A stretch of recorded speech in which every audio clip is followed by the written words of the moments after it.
Verdade? Quem tem fé isso aqui dá amém? Amém. Eu vi uma vez uma pessoa fazer um comentário: preciso ficar sozinho. Ou por Orkut. Mas eu estou muito alegre de estar aqui. Pastor Natanael, meu amigo, meu companheiro de oração. Nós estamos ali servindo ao Senhor agora na 6ª região. Eu fui lá para Campo Grande, onde eu moro, ficar mais próximo dos meus pais. E meu pai está com problema de saúde, minha mãe também. E eu e a Rosângela. Cadê a Rosângela? Fica em pé, Rosângela. A Rosângela é minha esposa, bonitona, linda. Ninguém disse amém, eu digo amém. Esse ano, pastor Natanael, eu e a Rosângela vamos estar completando 25 anos de casados, bodas de prata. Glória a Deus. Pode dar um glória aí, irmão. E por motivo de saúde, eu saí aqui da 1ª região, fui lá para a 6ª. Meus pais ficaram, como eu falei, meu pai está doente, minha mãe está muito debilitada. E eu não posso contar com meus irmãos, né? Até porque eu não tenho, porque eu sou filho único. Se eu mesmo. Está lá, pegou o filho lá, meu sonho. Eles de pertinho. Mas o pastor Natanael é um grande amigo. A gente tem orado muito junto, ali junto com o Bispo Elisiário, temos aprendido. É interessante, né, o nosso grupo de oração, porque além de ser um momento especial onde a gente dedica horas de oração, né, é um momento também de aprendizado. Né? Como a gente aprende com o Bispo Elisiário, com os pastores que estão ali. Mesmo estando na 6ª região, de vez em quando eu dou uma escapude dela e vou ali para o centro de convenções orar com os pastores ali. E como eu disse, o irmão Fernando, que está até filmando isso para depois colocar no Face, é uma alegria grande, né, estar aqui participando mais uma vez. Fiquei encantado com a sua filha. Lamentei não trazer o meu filho tem 5 anos. Digo que a sua filha é forte candidata a ser minha nora. Bonitinha ela ali, abençoada. Glória a Deus. Né? E a irmã, qual é o nome da irmã? Luciana, forte candidata a ser sogra do meu filho. Que coisa boa. O tema sugerido é muito interessante, queridos. Eu não vou me delongar muito, são 8h35, prometo, antes da meia-noite estar terminando, para vocês não terem dificuldade de chegar em casa. Filipenses capítulo 2, eu vou ler o versículo 15, e se me permite ir até o 16. Quem achou aí diz amém. Quem não achou, fala assim: escola bíblica dominical, não já. Aluno de escola bíblica dominical, acha o texto rapidinho. Rapidinho, está lá rapidinho.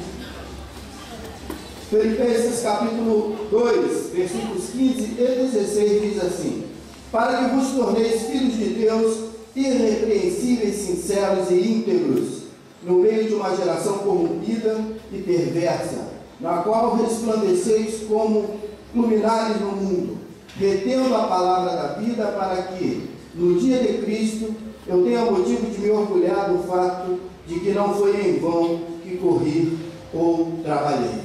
Queridos, é interessante este tema proposto, e com convicção afirmo isso, do coração de Deus para o coração desta igreja. Qual é a sua missão? Quando o Fernando me mandou o e-mail, esta frase ficou no meu coração. Eu fiquei pensando em muitas coisas que poderia estar trazendo aqui para os irmãos. Me veio uma história à mente, a história de um personagem bíblico assim, muito interessante. Mas antes de falar desse personagem bíblico, permita-me aqui, em rápidas palavras, tecer algumas considerações sobre o que Paulo estava de fato querendo passar para a igreja de Filipe. Principalmente porque o momento em que eles estavam vivendo, creio eu, é muito parecido, para não dizer idêntico, com o momento que nós, como igreja do Senhor Jesus Cristo, estamos vivendo, estamos passando nos tempos atuais. É interessante, meu irmão, minha irmã, que a gente entenda que a nossa missão é, no todo, no produto final, estarmos glorificando ao nome do nosso Deus. Eu e você fomos criados para adorar a Deus. É para isso que fomos criados. Quando Deus, no exercício da sua misericórdia infinita, fez o homem à sua imagem e semelhança, colocou este propósito para o homem. Este era o alvo do homem, era adorar a Deus em espírito e em verdade. Infelizmente, o homem errou o alvo. Uma definição muito clara, a gente aprende na teologia do que significa pecado. Pecado é errar o alvo. Quando eu vejo pessoas sofrendo, quando eu vejo pessoas padecendo, quando eu vejo pessoas se entregando às suas próprias paixões e sofrendo terrivelmente na sua própria carne, pelo fato de estarem se entregando às suas próprias paixões, a gente fica triste, fica um quanto apreensivo. Mas o que está acontecendo? A pessoa está saindo fora do propósito de Deus. Deus estabeleceu um propósito, Deus estabeleceu um porquê, Deus estabeleceu um objetivo, Deus estabeleceu um alvo a ser alcançado. Mas todas as vezes que as pessoas fazem coisas erradas, elas sofrem a consequência dos seus erros. Dá uma catucada no irmão que está do seu lado e pergunta para ele: está ligado aí, irmão? Então tem uma coisa certa para fazer. Se fizer errado, vai sofrer as consequências do erro. É interessante, queridos, que um profeta, conhecido como profeta Chorão, e ele fez um livro, escreveu um livro, que o título do livro já diz isso, né? Lamentações do profeta Jeremias. Em Lamentações do profeta Jeremias há um versículo terrível que diz: de que se queixa, pois, o homem vivente? Alguém completa? Um de cada vez, por favor. De que se queixa, pois, o homem vivente? Me ajuda aí, querido. Fala baixinho no ouvido do teu irmão. É dos seus próprios pecados. Tá? Fala aí, irmão. Bem, eu vou perguntar de novo, hein? De que se queixa, pois, o homem vivente? Agora fala com a autoridade adolescente que sabe tudo de Bíblia. Vamos lá. De que se queixa, pois, o homem vivente? Agora bate no ombrinho dele e fala assim: vê se não esquece não, meu irmão. Fica ligado. Então o homem, ele é o alvo. E aí, querido, a consequência é complicada. Deus não fez o homem para sofrer. Deus não fez o homem para padecer da maneira que tem padecido. E Paulo, preocupado com isso, ele se dirige à igreja de Filipe e faz algumas considerações assim, creio que importantíssimas. Essa carta de Paulo à igreja de Filipe, aos filipenses, tem uma série de recomendações. Se tivéssemos a oportunidade de estudar esta carta, iríamos ver o quanto, dentro de um processo de crescimento, dentro de um processo de amadurecimento, dentro de um processo de celebração, quanto esses escritos, essas orientações, essas recomendações são importantes. Eu e você estamos sendo confrontados para vivermos uma vida santa, para vivermos uma vida digna, para vivermos uma vida íntegra. Parece que o apóstolo Paulo, quando faz a exposição desses fatos, dessas recomendações, ele fala e coloca como modelo a pessoa do Senhor Jesus. E olha, eu e você somos chamados para sermos discípulos de Jesus. Eu sinceramente esperava um amém mais forte, eu fiquei bem decepcionado. Amém.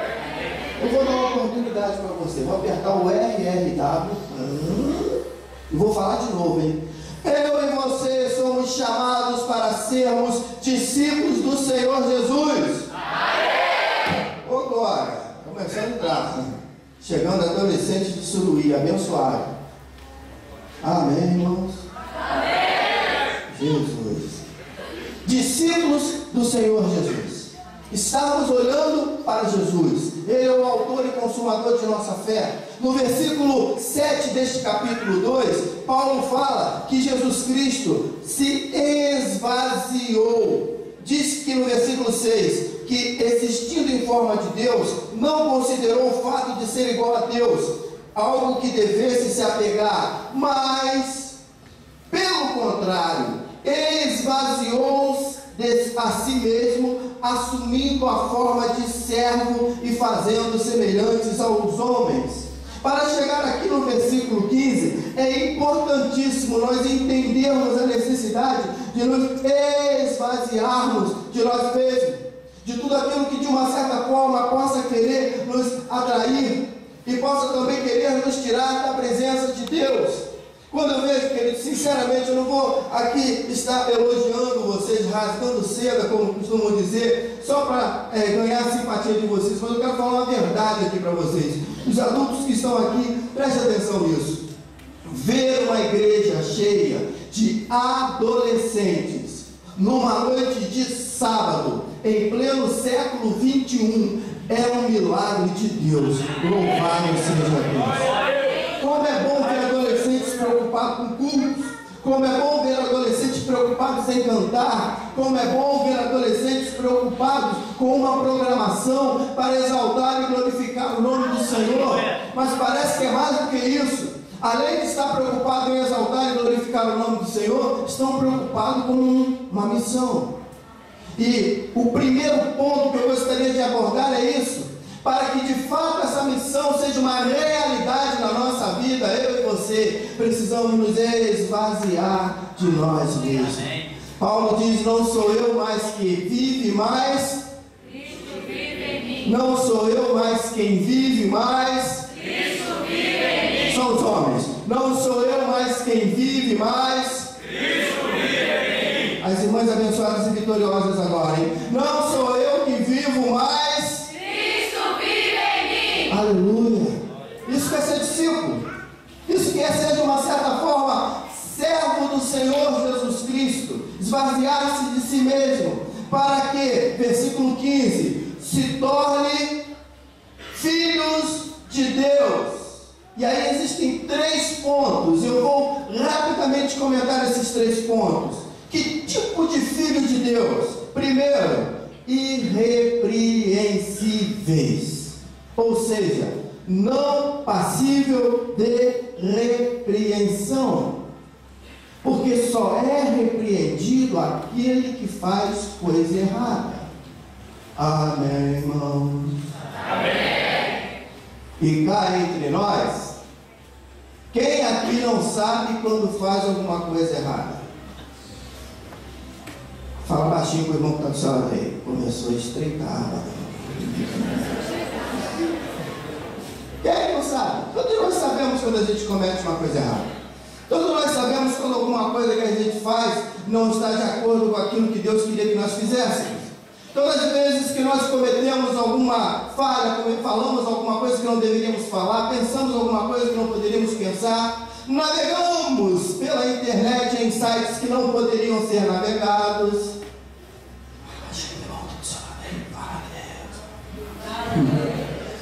Coisas que às vezes saltam aos nossos olhos. Toda vez que eu cometo algum tipo de erro, eu sou passível de repreensão. E qual é a orientação de Deus para mim? Que eu seja irrepreensível e busque em todas as coisas estar fazendo a coisa certa. Pastor, o senhor está falando isso aí porque o senhor já é um coroinha, já está com 47 anos, já vai para 50 anos. Sabe, eu quero dizer uma coisa aqui para você, meu irmão, sinceramente. Eu sou nascido e criado no Evangelho, graças a Deus. Nunca desviei na minha vida. Sempre fui ali, com minha mãe me levando para a igreja ali firme. Eu sempre gostei muito de... Eu sou filho único, mas ia muito para a rua, brincava muito, gostava muito de jogar bola.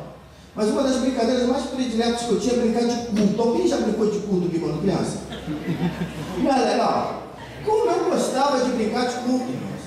Eu ia, pastor Natal, chegava em casa, às vezes depois do culto, as arrumações hoje estão voltando, mas antigamente era muito clássico. A arrumação de casa, a sala, era 2 sofás, uma poltrona, uma mesinha de centro e almofada para tudo que é lado.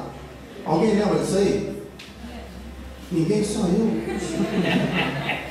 Obrigado, irmão. Só nós dois somos antigos aqui. Mas era assim a arrumação. Vamos falar, geralmente assim, sofá aqui, outro ali, a poltrona, um monte de almofada. E a mesinha de centro. O que eu fazia? Puxava a mesinha de centro para a ponta, pegava as almofadas eram os irmãos da igreja. Tudo lá bonitinho, e eu repetia o culto, todinho. Eu cantava com eles, botava uma almofadinha mais gordinha do lado assim, que era organista da igreja. Porque antigamente não tinha esse negócio de bateria, essas paradas de guitarra, tu viu a guitarra aí, o guitarrista, tinha assim não. Era, né, uma coisa assim bem mais formal, assim, tal. Eu era da igreja metodista. coisa assim bem metódica, tal, serinha, tudo bonitinho. E eu cansei de brincar de culto com as minhas almofadas. Como eu fazia isso? E uma vez que eu vim para aqui, para minha mãe não. Minha mãe, ela sempre foi assembleiana. Minha mãe era do reteté de chorar, aleluia. Gosto com ela, era fogo puro. Mas nós morávamos em São Paulo, na época, e a igreja mais próxima era metodista. Foi lá que eu nasci e fui criado. Mas aí teve uma vez que nós viemos aqui para o Rio de Janeiro, e foi uma coisa assim muito interessante, porque ela me levou num culto da Assembleia de Deus. Jesus, quando eu comecei a ver o reteté de Jeová, que eu não sabia, gente dando glória, e gente dando aleluia, e grita dali, eu ficava assim, tonto, né?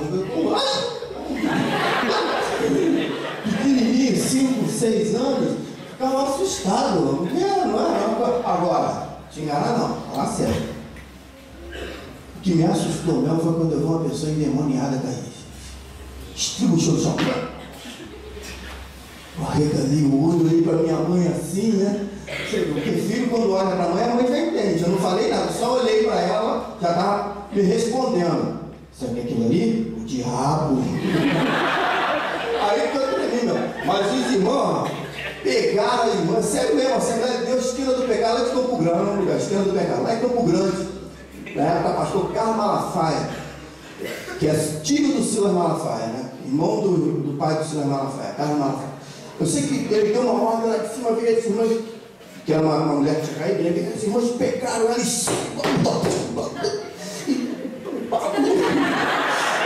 sei que a mulher ficou liberta lá, o povo começou a glorificar. E o interessante é isso, não entendeu o negócio desse. A primeira vez que eu estava vendo, o demônio saiu daquela pessoa, aí ela viu, o pessoal começou a gente falando um negócio, eu não entendia nada. Baixou,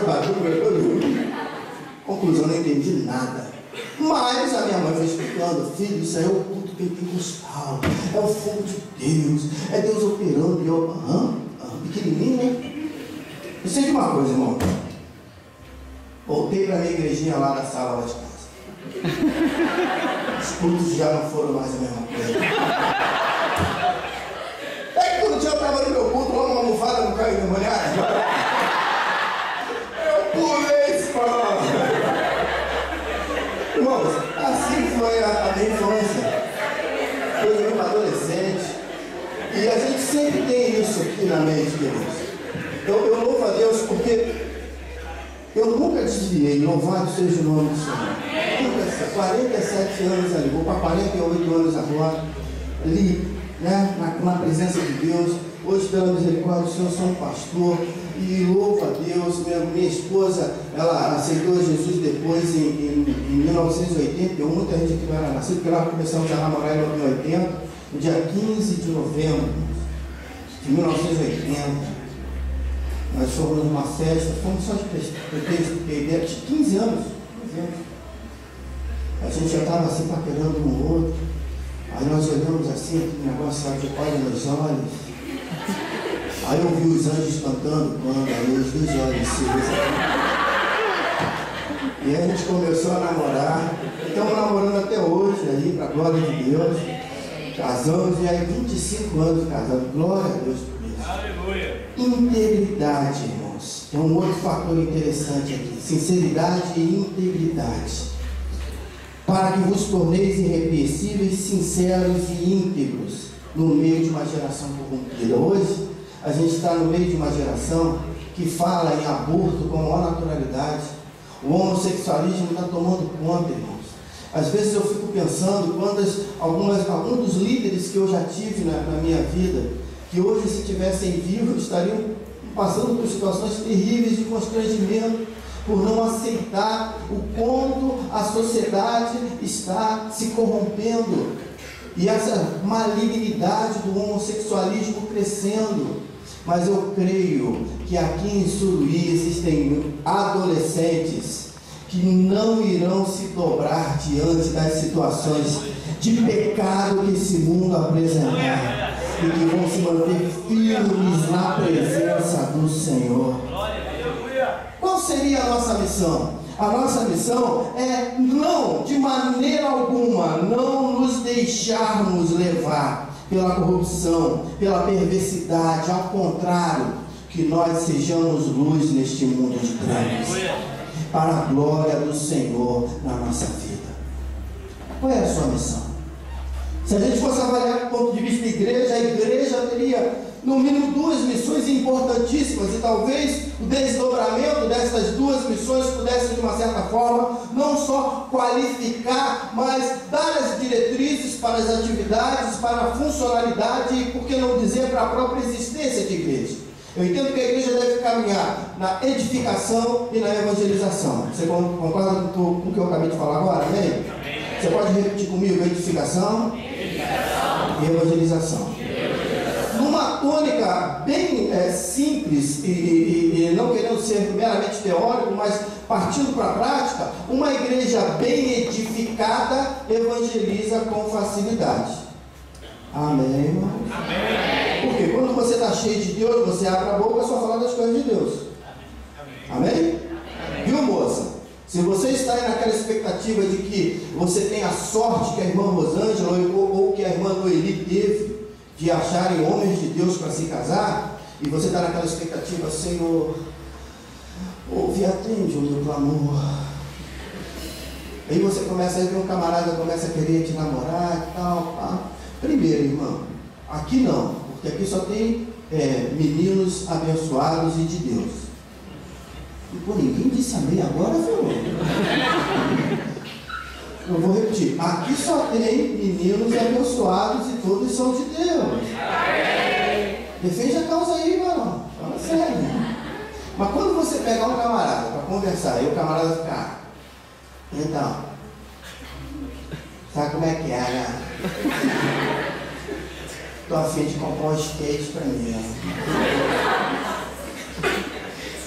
O problema do skate é que ele tem rodinhas. Eu não consigo muito. Moças, menino sem conteúdo não vai te levar a lugar nenhum. Teve irmãs aí falando amém, eu ouvi. Assim também como tem meninas que também são tão vazias, tão fúteis, tão sem razão de desistir de viver, sem propósito, não estuda, não quer nada com o trabalho, vive mastigando chiclete, arrumando cabelo. Porra disso. Uma vez eu dei uma palavra num congresso de adolescentes e eu percebi as caras feias quando olharam assim para mim. Só olhei as caras feias. Porque eu falei sobre julgo desigual. Eu entendo que uma moça de Deus ou um rapaz de Deus não namora garoto ou garota do mundo. Amém.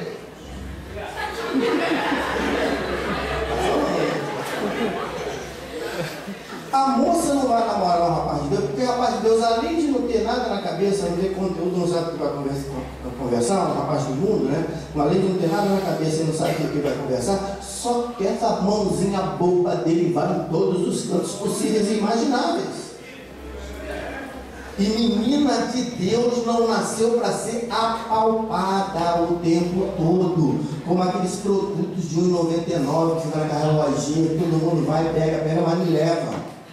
Menina de Deus é templo do Espírito Santo. Eu esperava uma bem mais forte, vou dar uma oportunidade para vocês, hein? Menina de Deus é templo do Espírito Santo. E assim também como o rapaz.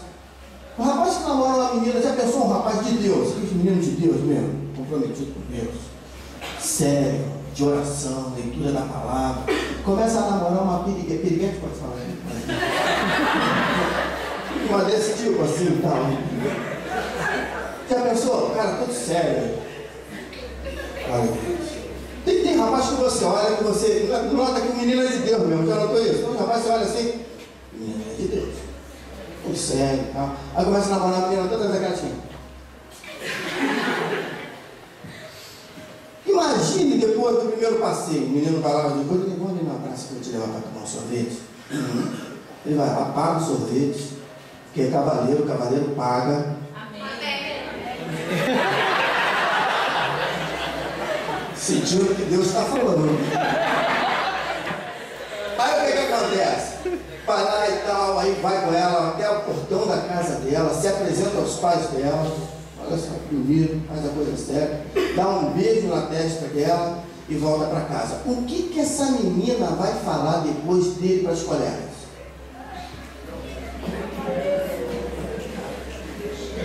Tempo para pensar. Vai falar assim, tipo assim, vou embora com as colegas. E aí, sabe maior, né? Encontrei o maior gato, o maior homem de Deus, me respeito. É assim que vai falar?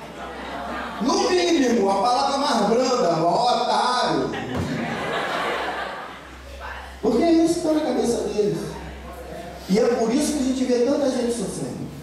É por isso que a gente vê, às vezes, eu entendo, e infelizmente, aqui não, amém, irmãos? Aqui em Suruí não acontece isso, graças a Deus.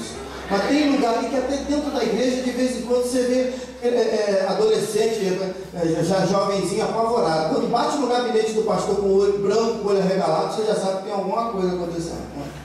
Uma vez aconteceu isso comigo, uma vez não, algumas vezes aconteceu comigo. Bateu lá no gabinete, aí começa a falar, pastor, não sei o que aconteceu, sabe? A gente estava namorando, o diabo está furioso. Vacilado, quase. Você estava namorando e estava engravidou, não sei. Aí eu lembro daquela unção especial do óleo de peroba, que tem de cara de pau, né? Mas eu e você somos chamados para ser santos. Viver vida santa.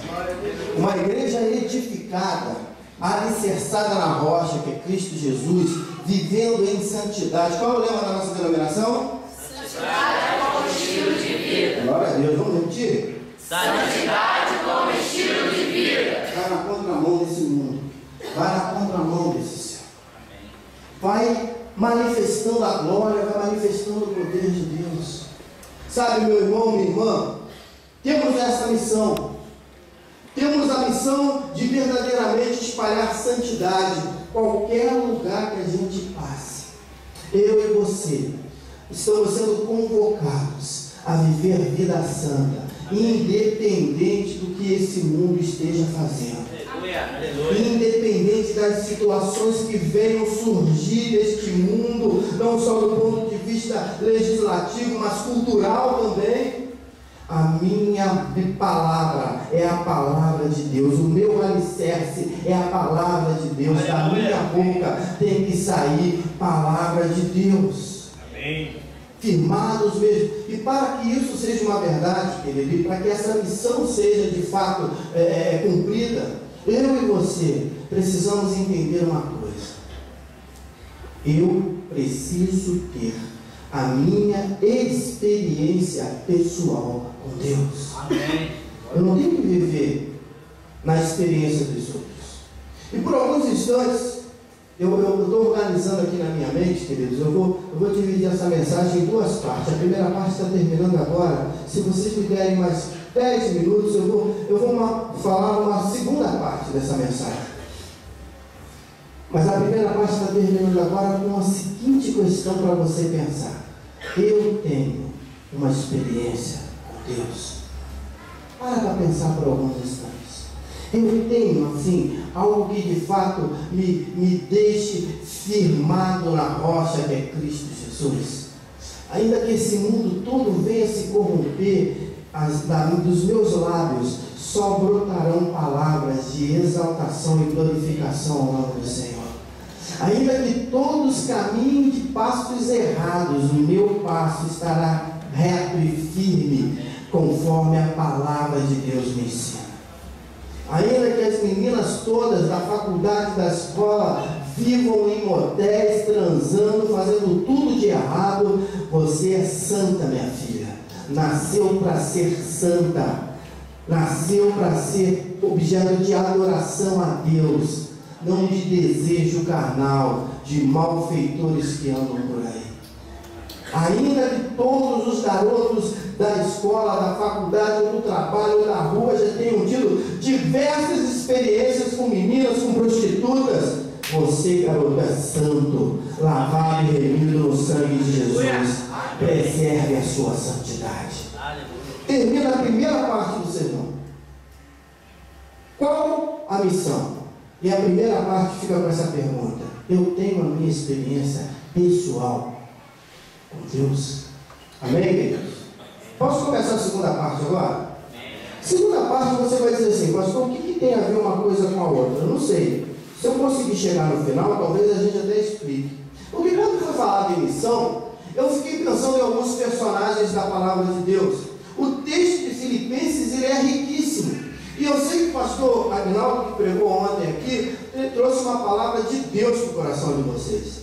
E eu fiquei pensando assim em possíveis missões que poderiam ser a nós atribuídas. E eu comecei a observar dentro da própria palavra de Deus, de Gênesis e Apocalipse, quantos personagens surgem com missões interessantes, com desafios terríveis, tremendos, e que de uma certa forma eles contribuem não só com suas experiências, com sua história de vida, mas para nos edificar, mas também contribuem como exemplos a serem seguidos, ou seja, fazer igual, para ver o nome do Senhor sendo glorificado em nossas vidas.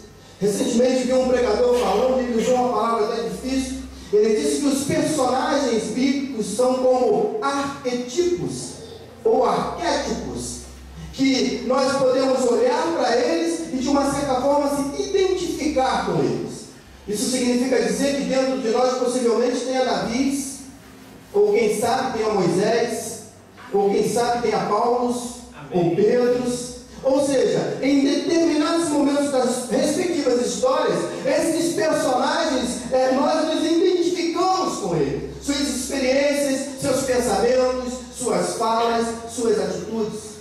E por alguns instantes, queridos, essa semana, eu orando a Deus e perguntando qual é a minha missão, me veio à mente um texto que eu preguei na igreja recentemente. E eu gostaria de contar uma história aqui para vocês. Eu gostaria que você abrisse a sua Bíblia em 2 Samuel 9. E vamos tentar no final a gente conectar Filipenses 2,15 com 2 Samuel 9. Vocês vão ver que há condições de ser conectado. Nós terminamos a primeira parte da mensagem com uma pergunta: eu tenho uma experiência pessoal com Deus? E agora eu vou pedir para você deixar sua Bíblia aberta em 2 Samuel capítulo 9. Eu vou relatar para vocês essa história aqui, linda, muito, muito bonita, acerca de uma pessoa que estava fadada ao fracasso, acerca de um homem que nasceu para ser um príncipe, ou quem sabe até nasceu para ser um rei, porque sendo ele príncipe, ele seria o herdeiro natural de um trono, de um reino. Todavia, aconteceu uma coisa muito ruim com ele. Este homem que eu estou me referindo, seu nome Mefibosete. Qual o nome do personagem que eu estou citando agora? Mefibosete. Mefibosete era filho de Jonatas. Mefibosete era filho de quem? Jonatas. E interessante, queridos, que depois da devasta que aconteceu em Israel, que culminou com o suicídio de Saul e a morte de Jonatas, alguns malfeitores tentaram invadir o local onde Mefibosete estava com sua família. E a Bíblia nos diz que a empregada de Mefibosete, a criada que tomava conta de Mefibosete, com medo, apavorada que Mefibosete fosse pego e que matasse a Mefibosete, ela agarra com Mefibosete no colo, sai correndo, mas ela tropeça alguma coisa, ela cai, e Mefibosete é jogado no chão com 4 anos, e aí então ele tem diante desse acidente, acontece algo terrível, e ele não consegue mais andar. Ele cresceu com essa enfermidade, atrofiou as suas pernas, e ele não tinha condições de andar. O tempo foi passando, Mefibosete foi para uma outra terra distante, com medo que alguém descobrisse que ele era descendente de Jonatas e consequentemente de Saul, e alguém viesse a matar. O tempo passou, Davi foi instituído rei sobre Israel, começou a reinar, começou a obter as suas vitórias, começou a lograr êxito em sua administração, até que um dia Davi, diante daquilo que ele estava presenciando, vivendo e experimentando, ele lembra de um pacto que ele havia feito com Jonatas, o seu melhor amigo. E aí ele fica fica pensativo e chama um tal de Ziba, que era criado da família do rei Saul e Jonatas, chama ele e pergunta assim: vem cá, tem alguém ainda vivo da casa de Jonatas? Eu estou querendo abençoar essa pessoa. E aí Ziba olha para ele e fala assim: tem sim, o nome dele é Mefibosete. Ele está num lugar chamado Lodebar. Sabe o que significa Lodebar? Lugar seco. É um lugar muito distante. Ele está lá. Então Davi, ele dá uma ordem para Mefibosete: vá lá, ou melhor, para Ziba. Ziba, vai lá, pega Mefibosete e traz ele aqui, porque eu quero ele aqui junto comigo. Eu quero abençoar Mefibosete. Eu quero restituir ao filho de Jonatas. E o relato do capítulo 9 de 2 Samuel nos dá conta que assim Ziba fez. Procurou o Mefibosete, achou o Mefibosete e disse: olha, o rei Davi está mandando você voltar.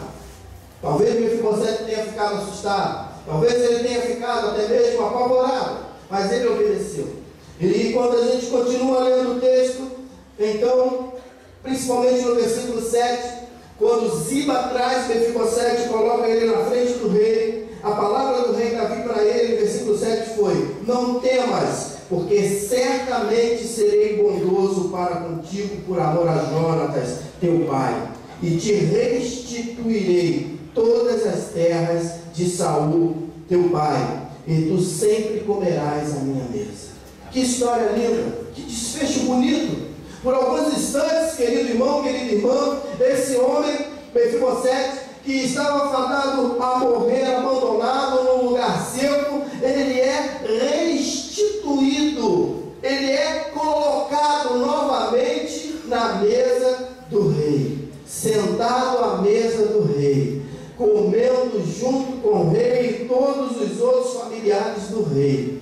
Deus restituiu a vida de Mefibosete.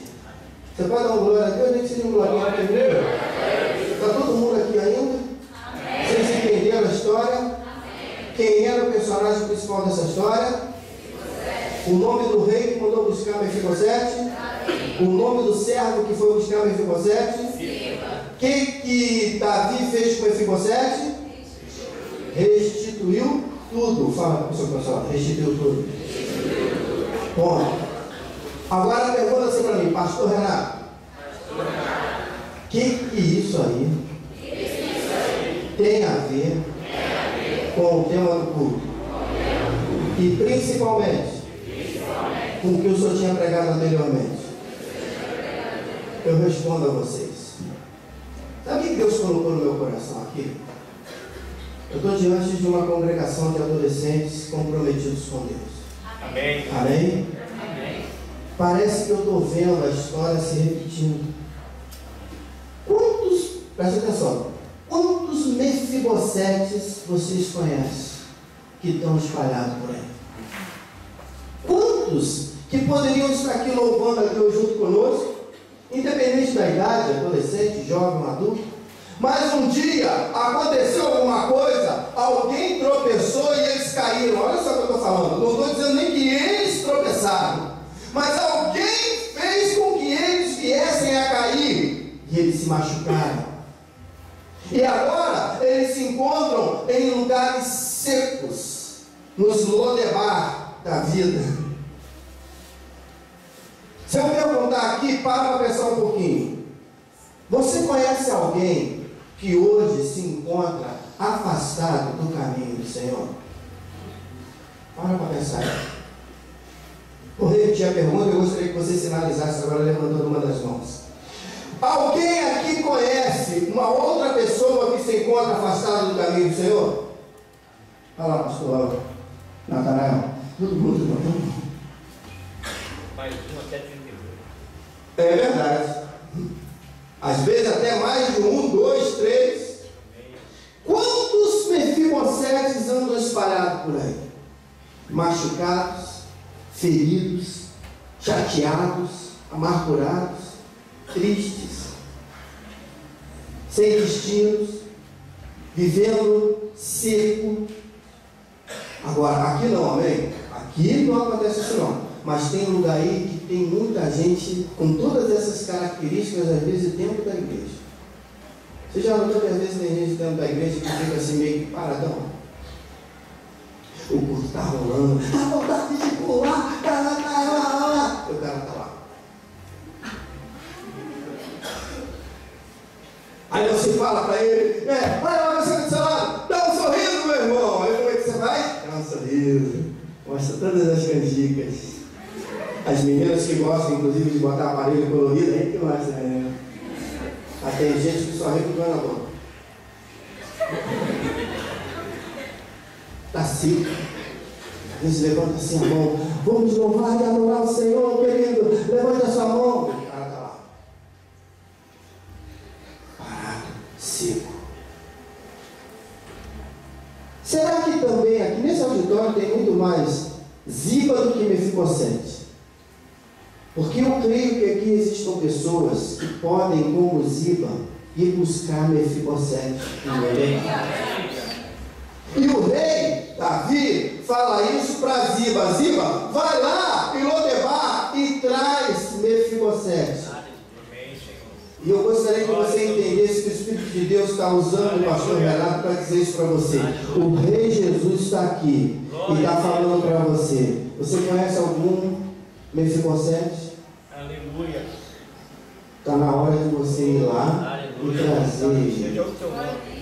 Como que você vai trazer? Não sei. Se você ler o texto não dá muitos detalhes. Mas eu imagino, irmãos, que quando o rei deu essa ordem para Ziba, e depois conhecendo Ziba mais profundamente, Ziba não era lá flor que se cheirasse, sabe? Ele andou até fazendo algumas coisas erradas, mas aqui ele até que agiu corretamente. E ele faz aquilo que o rei mandou. E se ele estava de acordo com uma ordem do rei, imagina, irmãos, Ziba saindo pelas ruas de Lodebar, é claro, acompanhado. Não deveria ter ido a pé, porque ele foi à banda do rei. Quem vai à banda do rei vai muito bem equipado. Deve ter ido numa das melhores carruagens do rei. Chega na cidade, imagina, dentro da cidade todo mundo com medo, apavorado, lugar pobre, miserável, seco. E aí sai Ziba perguntando: vem cá, você conhece um tal de Mefibosete que tem problema na perna, que não anda, que vive se arrastando pelo chão?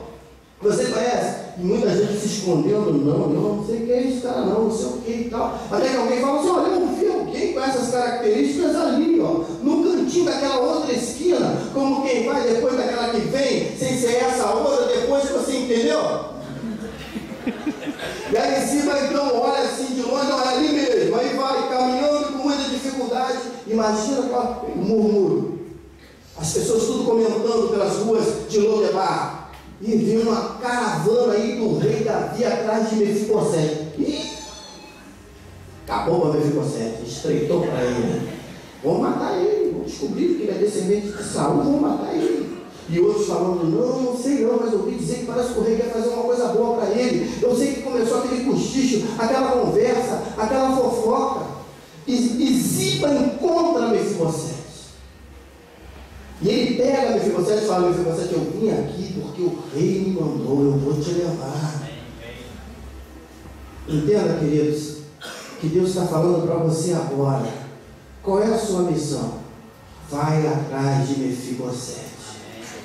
Quem levantou a mão porque conhece alguém que está afastado, né? Esse que você pensou é o que Deus está colocando na tua mente agora para você ir lá buscar. Amém. Não meça esforço. A Bíblia conta uma outra história que não tem muito a ver com esse texto, mas tem a ver com a essência do assunto. Que eu creio, embora não diga o número de pessoas que estavam fazendo isso, mas eu creio que tenham sido 4, que olharam para o amigo deles um dia e falou assim: camarada, esse cara não anda, é paralítico, só vive nessa cama, e o deslocamento que é feito com ele é só nessa marca aqui. Tem um tal de Jesus aí que vai estar lá em Cafarnaum. Jesus cura. Se a gente colocar esse nosso amigo de frente para Jesus, esse nosso amigo vai ser curado.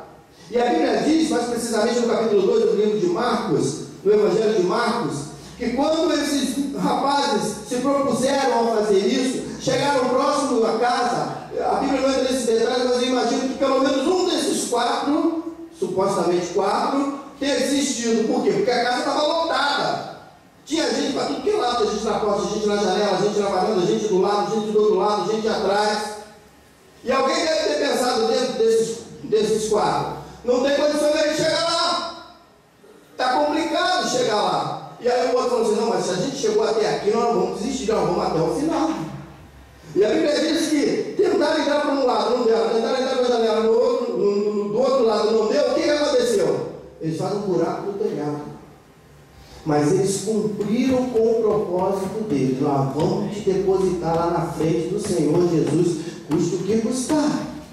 E se você abrir a Bíblia no Evangelho de Marcos, no capítulo 2, versículo 5, você vai encontrar o seguinte: quando Jesus está lá, imagina a cena, irmãos, falando, gente lá ouvindo para ser abençoado, gente doente, querendo ser curado, os fariseus e saduceus de olho para ver se Jesus ia fazer alguma coisa errada, e eles deveriam ficar se observando de lado, tipo observando. Até agora tudo bem, né? Já teve louvor, já teve coreografia, agora Jesus vai pregar, tinha isso, né? Está lá tudo certinho, bonitinho, eles estão ali, o culto é normal, está tudo bem. Mas de repente uma poeirinha, imagina a cena. O dono da casa já ficou meio assim: o que está acontecendo? E aí aquela poeirinha começa a cair, aí cai mais umas pedrinhas e começa a abrir um buraco no teto. E ali estava os saduceus e fariseus, opa, novidade, tem alguma coisa nova para acontecer.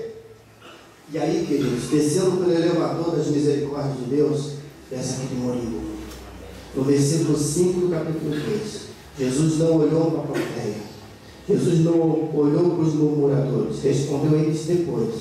Mas uma coisa só Jesus observou, pode conferir lá no texto: vendo-lhes a fé. Jesus olha para o despreendimento, para o esforço daqueles rapazes que fizeram de tudo, não mediram esforços, para depositar o amigo na frente dele. Amém. Não sei se você está entendendo o que eu estou falando. Amém, Senhor. Mas hoje você vai sair daqui com uma missão. Amém. Tem Mefibosete lá para você trazer para a presença do Rei. Glória a Deus. Tem paralítico espiritual que vive de maca, querendo achar algum lugar onde possa ser curado. Deus está falando contigo agora. Está na hora de você fazer alguma coisa. Vai lá e traz ele para cá. Amém. E o lugar da bênção é aqui, amém, irmão? O que é isso, pastor? O senhor está pregando a igreja? Não, não estou pregando a igreja não, querido. Mas eu amo a minha igreja. E a igreja metodista wesleyana de Suruí é a minha igreja. Amém. Você não concorda com isso, mas eu concordo. Amém. Amém. Então traga para aqui. Venha para cá, apresenta ao pastor Natanael. Falou. Sem o camarada saber, porque o cara não vai entender, de repente pode até se ofender, né? Mas seria interessante você pegar o camarada pela mão, chegar aqui na frente do pastor Natanael e falar assim: pastor, esse aí é o meu Mefibosete. Deixa que ele cuida. Porque esse aqui é o anjo de Deus. Amém? É o representante do Senhor Jesus Cristo para esta casa. E eu estou falando do Rei Jesus Cristo, que assim como o rei Davi está começando a querer que os íbares se levantem. Aleluia. E cumpram a missão. Aleluia. Pastor, agora acho que você está me entendendo. O que tem a ver Filipenses, no capítulo 2, versículo 15, com o texto de Samuel, no capítulo 9, que conta a história de Mefibosete? Eu vou conectar agora, queridos. Sabe o que tem a ver? Tem a ver o seguinte: Deus quer que você, de maneira irrepreensível, sincera e íntegra, Aleluia. seja canal dele. Aleluia. Para resgatar vidas. Aleluia. A gente precisa Glória a lembrar. Deus. É responsabilidade do pastor? É responsabilidade do pastor. É responsabilidade dos presbíteros? É responsabilidade dos presbíteros. Os líderes têm responsabilidade? Os líderes têm responsabilidade. Todos nós temos responsabilidades. Amém. Todos nós. E você que veio aqui essa noite, nesse dia 15 de junho do ano de 2013, Deus te trouxe aqui às 21 horas e 20 minutos para dizer isso para você. Aleluia. Você perguntou: qual é a sua missão? A resposta é essa: levanta e faz alguma coisa para salvar minha vida. Aleluia, aleluia. Para que isso aconteça, vida íntegra, vida sincera, vida irrepreensível na presença do Senhor. Porque quando você vai amando do rei, alguma coisa do rei tem que ser identificada através de você. Você está entendendo? Amém. Não adianta alguém vir em nome de uma outra pessoa se não tiver como comprovar. Não adianta você chegar. Você imagina se eu chegasse para tentar falar com uma autoridade em meu próprio nome, o que ia acontecer? Não ia conseguir. A pessoa, Sérgio Cabral, Sérgio Cabral, que eu quero falar com ele. Quem é você? Fala que eu estou indo lá em nome de Renato. Tá, fica para a próxima. Agora, se você vai no nome de uma outra autoridade, você está credenciado. Amém, irmãos? Amém. Pois você vai sair daqui credenciado Aleluia. pelo Rei Jesus Cristo. Amém. A resgatar Mefibosete. Amém.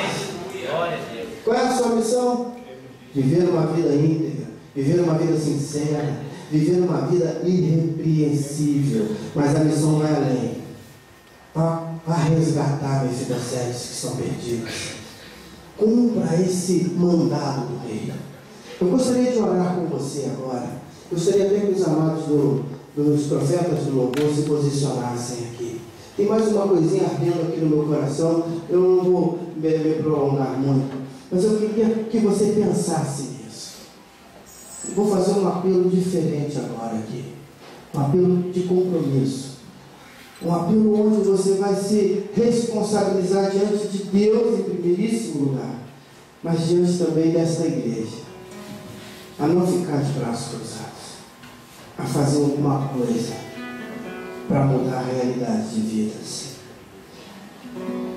Pensa numa coisinha, feche os seus olhos enquanto esse som de violão vai fluindo assim de maneira natural. Pensa em quantos Mefibosetes você conhece que estão hoje amargurados. Pensa no arrebatamento da igreja, que pode acontecer a qualquer momento. E esses que estão aí amargurados, tristes, abandonados, feridos, machucados, ficarão. Porque não há meio termo. Ou a gente está firme na rocha que é Cristo Jesus, aguardando com ansiedade o dia do arrebatamento, ou então as pessoas que não estiverem firmes vão ficar. E isso vai ser muito triste.